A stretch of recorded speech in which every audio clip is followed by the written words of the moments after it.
السلام علیکم۔ الدرس الثانی الف سورہ انفال آیت نمبر 29 سے 37 تک آج میں آپ لوگوں کو سمجھاؤں گی۔ اس سے پہلے کا کام امید ہے آپ سب نے کر لیا ہوگا۔ رب اشرح لی صدری ویسر لی امری واحلل عقدۃ من لسانی یفقہوا قولی۔ بسم اللہ الرحمن الرحیم۔ یا ایھا الذین آمنوا ان تتقوا اللہ یجعل لکم فرقانا ویکفر عنکم سیئاتکم ویغفر لکم واللہ ذو الفضل العظیم۔ مومنو، اگر تم خدا سے ڈرو گے تو وہ تمہارے لیے امر فاروق پیدا کر دے گا، یعنی تم کو ممتاز کر دے گا اور تمہارے گناہ مٹا دے گا، تمہیں بخش دے گا، اور خدا بڑے فضل والا ہے۔ اس آیت میں تقوی کی برکات بتائی گئی ہیں۔ اللہ تعالیٰ نے مومنوں کو مخاطب کر کے فرمایا ہے کہ اگر تم اپنے ایمان کو فتنے سے بچانا چاہتے ہو تو اللہ سے ڈرتے رہو، اس کے احکام بجا لاتے رہو، اس کے احکام کی پیروی کرو، منافقت سے دور رہو اور تقوی کو اپنا شعار بنائے رکھو۔ اس کے صلے میں اللہ تعالیٰ تمہیں 3 انعامات عطا فرمائے گا۔ نمبر 1، اللہ تعالیٰ تمہارے دشمنوں پر فتح و غلبہ عطا فرمائے گا اور تم فتنے سے محفوظ ہو جاؤ گے۔ دوسرا، وہ خطائیں اور گناہ جو تم سے سرزد ہوتی ہیں، دنیا میں ان کا بدل کر دیا جاتا ہے، یعنی دنیا میں اسے اعمال صالحہ نیک عمل کرنے کی توفیق ہو جاتی ہے، اور یہ نیک عمل جو ہے تمہاری تمام خطاؤں پر غالب آ جاتے ہیں۔ نمبر 3 ہے، اللہ تعالیٰ تمہاری خطاؤں کو معاف فرما دے گا اور تمہاری مغفرت فرما دے گا، کیونکہ اللہ تعالیٰ بڑے فضل و کرم والا ہے، وہ وہم و گمان سے بھی بڑھ کر دیتا ہے۔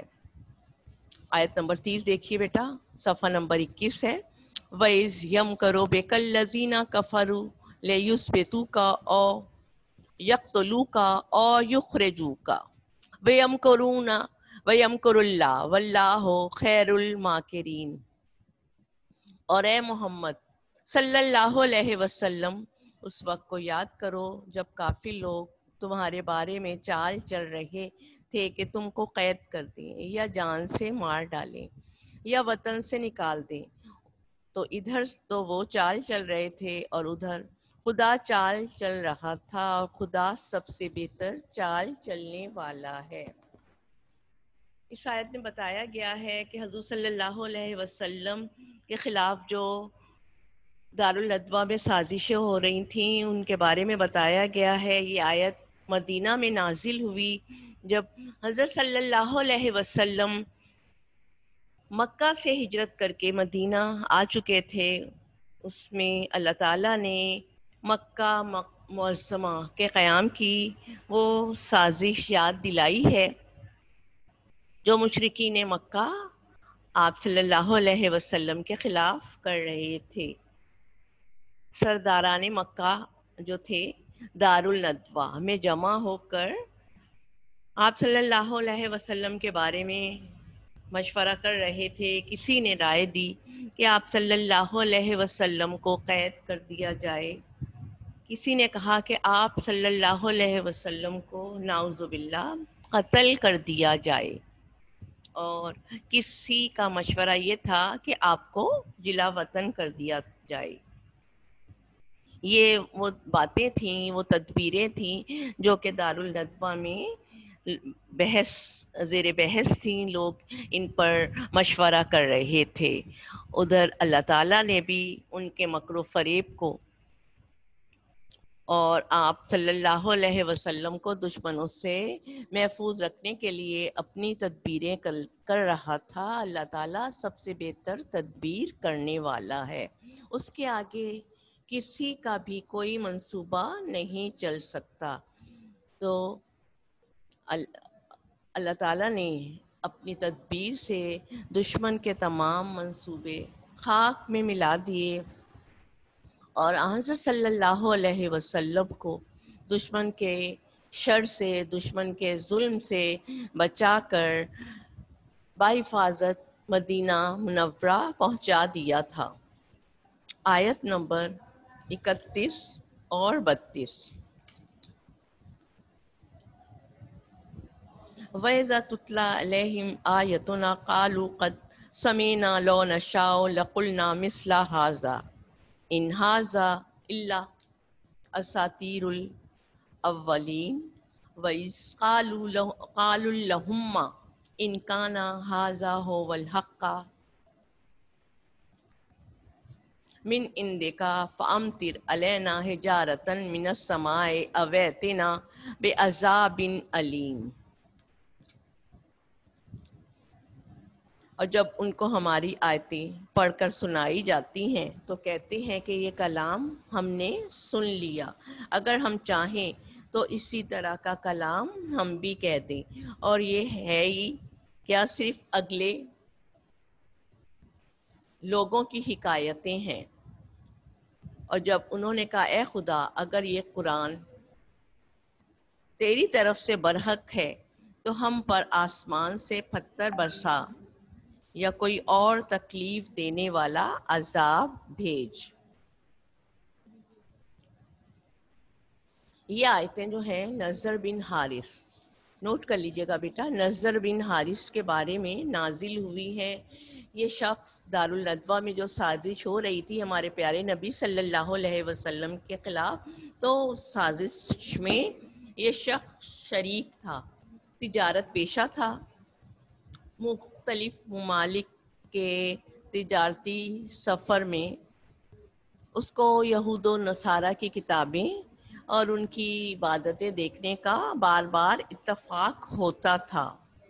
وہ فارس سے رستم اور اسفندیار کی داستانیں سن کر آیا تھا، اس لیے جب اس شخص نے قرآن مجید میں گزشتہ امتوں کے حالات اور واقعات سنے تو کہنے لگا یہ باتیں تو ہماری سنی ہوئی ہیں، یہ تو گزشتہ لوگوں کی یعنی پرانے لوگوں کی کہانیاں ہیں، اگر ہم چاہیں تو ہم بھی ایسی باتیں کہہ سکتے ہیں۔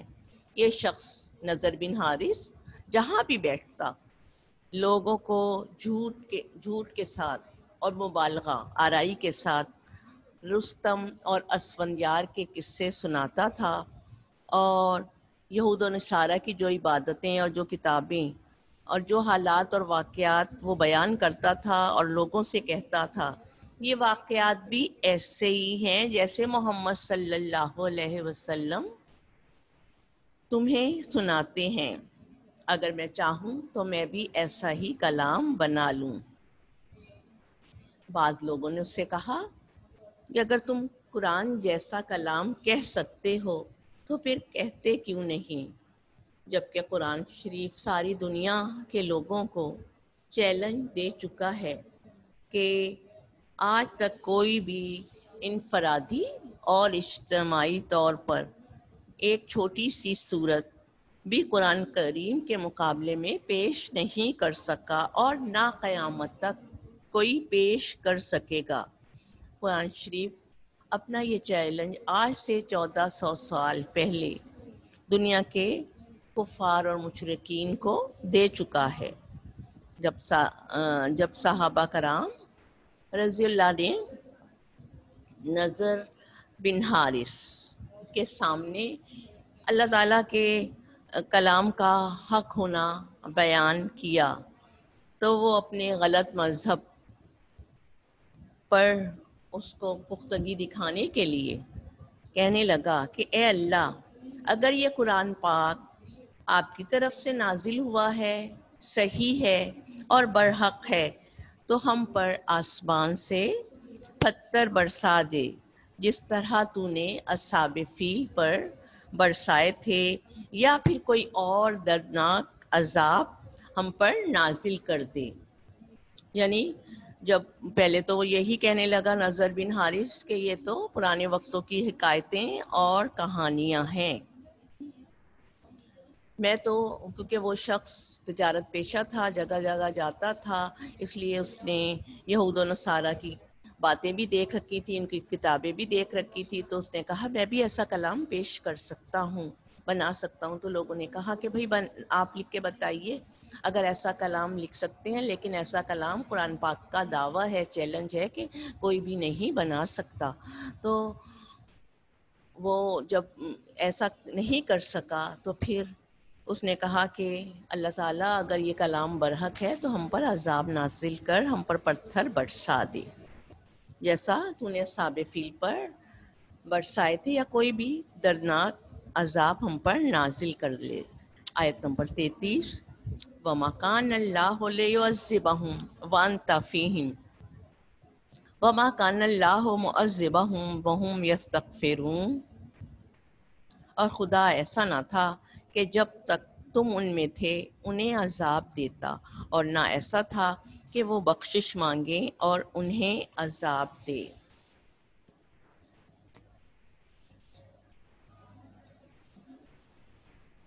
اس آیت میں نضر بن حارث کی دعا کہ جو اس نے مانگی تھی کہ اللہ تعالیٰ ہم پر عذاب نازل کر، تو اس دعا کا جواب دیا جا رہا ہے اس آیت میں۔ اللہ تعالیٰ نضر بن حارث کی دعا کا جواب دیتے ہوئے فرما رہے ہیں کہ سابقہ یعنی اس سے پہلی جو امتیں تھیں ان کے ساتھ بھی اللہ تعالیٰ کا یہ طریقہ رہا ہے کہ جب تک کوئی نبی بستی میں موجود رہے اس وقت تک اللہ تعالیٰ ان پر عذاب نازل نہیں کرتا، یعنی ایسا عذاب نازل نہیں کرتا جس سے کہ پوری قوم تباہ و برباد ہو جائے، لیکن جب ان کی سرکشی اور نافرمانیاں اور بدعمالیاں اتنی زیادہ بڑھ جائیں کہ ان پر عذاب دینا نازل کرنا ضروری ہوا، تو پہلے وہاں سے انبیاء کو نکال لیا گیا، جیسا کہ حضرت ہود علیہ السلام کو، حضرت صالح علیہ السلام کو، حضرت لوط علیہ السلام کو ان کی بستیوں سے نکالا گیا، تو پھر عذاب نازل ہوا۔ آپ صلی اللہ علیہ وسلم تو رحمت للعالمین ہیں، اس لیے آپ کی موجودگی میں ان پر عذاب نازل ہونا آپ صلی اللہ علیہ وسلم کی شان کے خلاف ہے۔ امام بن حریث نے فرمایا کہ آپ صلی اللہ علیہ وسلم جب مدینہ منورہ ہجرت کر گئے تو آیت کا دوسرا حصہ نازل ہوا۔ حضرت ابو موسیٰ اشعری نے فرمایا، اے مسلمانوں،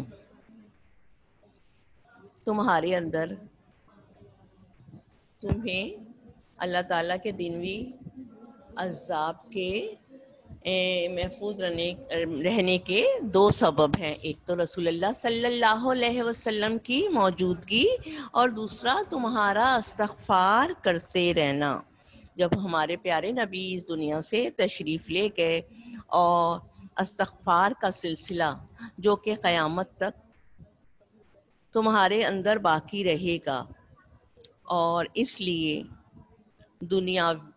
دینوی اور عام طور پر عذاب تم پر نہیں آئے گا۔ ایک حدیث میں ہے کہ رسول اللہ صلی اللہ علیہ وسلم نے ارشاد فرمایا کہ شیطان نے کہا، اے اللہ، تیری عزت کی قسم، جب تک تیرے بندوں کے جسموں میں روحیں ہیں میں انہیں بہکاتا رہوں گا۔ اللہ تعالیٰ نے جواب میں ارشاد فرمایا، مجھے میری عزت کی قسم، جب تک وہ استغفار کرتے رہیں گے تو میں انہیں بخشتا رہوں گا۔ اب یہاں جب نضر بن حارث نے یہ کہا کہ اللہ تعالیٰ ہم پر عذاب دے، تو اس کی عذاب دینے کے لیے جو اس نے دعا مانگی تھی تو اس کا جواب دیا جا رہا ہے کہ جب تک کوئی بھی نبی بستی میں موجود ہوتا ہے تو اللہ تعالیٰ انہیں عذاب نہیں دیتے۔ دوسرے کہ لوگ جب تک استغفار کرتے رہیں گے، جس کا سلسلہ قیامت تک رہے گا، ہم لوگ آج بھی توبہ اور استغفار کرتے ہیں، تو اللہ تعالیٰ جب تک لوگ استغفار کرتے رہیں گے اللہ تعالیٰ عذاب نازل نہیں کرے گا۔ آیت نمبر 34.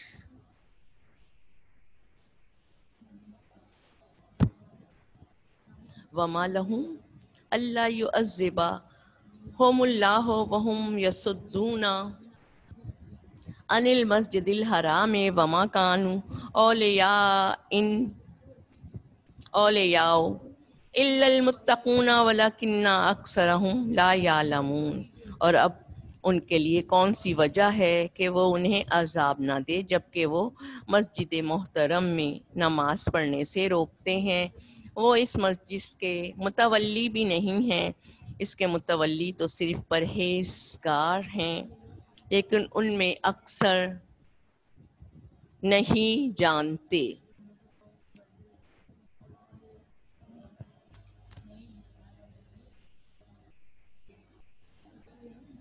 اس آیت میں عذاب الہی، اللہ تعالیٰ کی طرف سے عذاب الہی کا ذکر کرتے ہوئے فرمایا گیا ہے کہ جب کمزور ضعیف لوگ بھی ہجرت کر کے مدینہ چلے گئے تو عذاب الہی کے دونوں مواقع ختم ہو گئے. یعنی تو نہ آپ صلی اللہ علیہ وسلم مکہ میں رہے اور نہ استغفار کرنے والے ضعیف اور کمزور لوگ، کمزور مسلمان وہاں رہے. اب یہ لوگ ہر لحاظ سے عذاب کے مستحق ہو گئے تھے، کیونکہ وہ مسلمانوں کی عبادت کی غرض سے انہیں مسجد حرام میں جانے سے روکتے تھے. مسلمانوں کو مسجد حرام میں داخل ہونے سے روکنے کا واقعہ سن 6 ہجری میں حدیبیہ کے مقام پر پیش آیا تھا، جب مشرکین نے آپ صلی اللہ علیہ وسلم اور صحابہ کرام کو مکہ میں داخل ہونے سے روک دیا تھا. آپ صلی اللہ علیہ وسلم اور تمام صحابہ کرام بغیر عمرہ ادا کیے، بغیر احرام کھولنے اور واپس جانے پر مجبور کیا، تو پھر 2 ہی سال بعد سن 8 ہجری میں فتح مکہ کی شکل میں ان پر عذاب الہی نازل ہوا.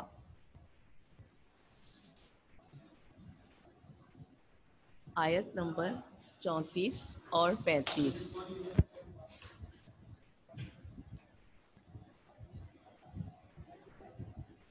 وما لہم اللہ یعذبہم اللہ وہم یصدون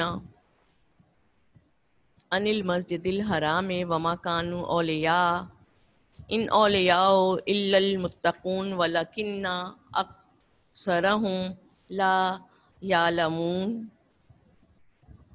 وما كان صلاتهم عند البیت الا مکان وتصدیہ فذوقوا العذاب بما کنتم تکفرون. اور اب ان کے لیے کون سی وجہ ہے کہ وہ انہیں عذاب نہ دے جبکہ وہ مسجد محترم میں نماز پڑھنے سے روکتے ہیں، وہ اس مسجد کے متولی بھی نہیں ہیں. اس کے متولی تو صرف پرہیزگار ہیں، لیکن ان میں سے اکثر نہیں جانتے. اور ان لوگوں کی نماز خانہ کعبہ کے پاس سیٹیاں اور تالیاں بجانے کے سوا اور کچھ نہ تھی. تم تو جو کفر کرتے تھے اب اس کے بدلے عذاب کا مزہ چکھو.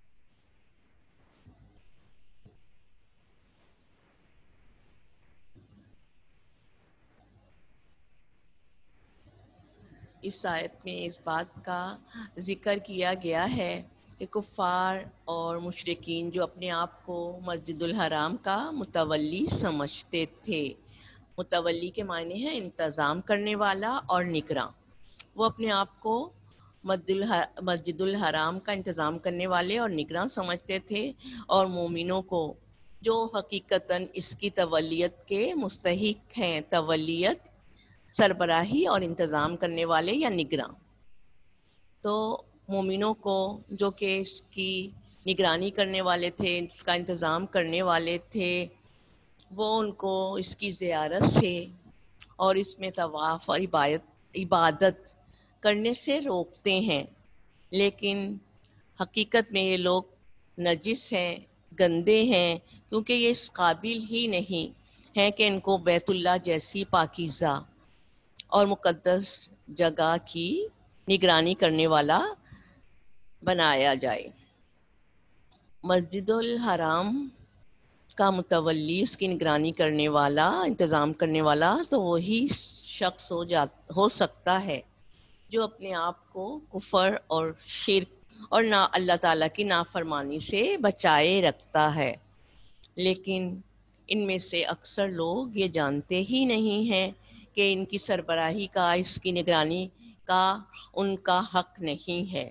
لہٰذا فرمایا کہ مسجد الحرام کی نگرانی کا حق صرف اس شخص کو ہے جو کہ اس کا حق ادا کرے، صحیح طریقے سے نماز ادا کرے، جبکہ ان لوگوں کو خانہ کعبہ کے پاس سیٹیاں اور تالیاں بجانے کے سوا کچھ بھی نہیں ہے۔ یہ تو بڑی جہالت کی بات ہے، حماقت کی بات ہے کہ ایسے لوگوں کو خانہ کعبہ کی نگرانی کا کوئی حق نہیں، بلکہ یہ تو عذاب کے مستحق ہیں۔ لہٰذا اب ان کو اپنے کفر اور شرک کے بدلے میں عذاب کا مزہ چکھنا چاہیے۔ علامہ بخبا رحمۃ اللہ نے حضرت ابن عباس رضی اللہ تعالیٰ کا بیان نقل کیا ہے کہ قریش برہنہ ہو کر خانہ کعبہ کا طواف کیا کرتے تھے اور طواف کی حالت میں سیٹیاں اور تالیاں بھی بجاتے تھے۔ آیت نمبر 36 اور 37۔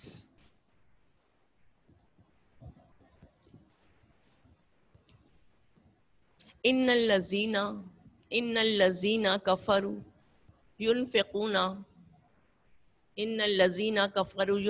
اموالهم لیصدوا عن سبیل اللہ فسینفقونها ثم تکون علیہم حسرة ثم یغلبون والذین کفروا الی جہنم یحشرون لیمیز اللہ الخبیث من الطیب ویجعل الخبیث بعدہ علی بعد فیرکمہ جمیعا فیجعلہ فی جہنم اولئک ھم الخاسرون۔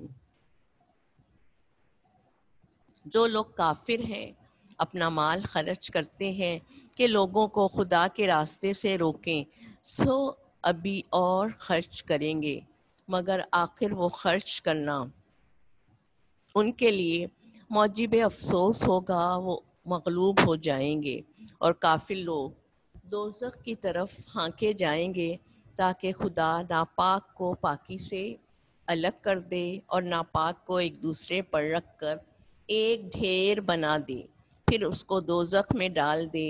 یہی لوگ خسارہ پانے والے ہیں۔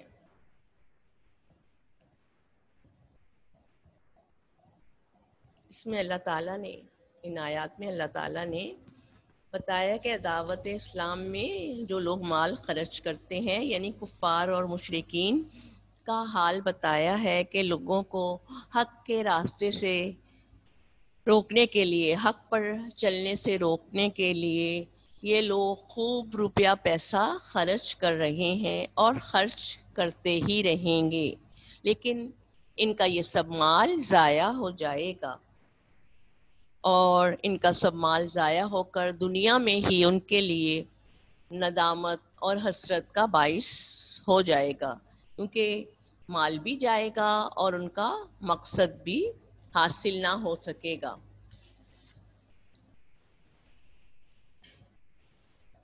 یہ لوگ حق کو قبول نہیں کریں گے، اپنے کفر پر قائم رہیں گے تو اللہ تعالیٰ ان کو ہکا کر جہنم کی طرف لے جائے گا، تاکہ اہل سعادت نیک بخت لوگ جو نیکی کرنے والے ہیں، جو بھلائی کرنے والے ہیں، تو ان کافروں کو نیک لوگوں کو کافروں سے ممتاز کر دے گا، برتر کر دے گا اور انہیں جنت میں داخل کر دے گا، اور تمام کافروں کو ملا جلا کر ایک ساتھ جہنم میں ڈال دے گا، کیونکہ حقیقت میں یہ لوگ خسارہ اٹھانے والے ہیں۔ ایک اور جگہ پر ارشاد ہوتا ہے، اور ایسا نہیں ہے کہ مسلمانوں کو اسی حال پر چھوڑ دے گا جس پر کہ وہ ہیں، یہاں تک کہ وہ جدا کر دے گا ناپاک کو پاک سے۔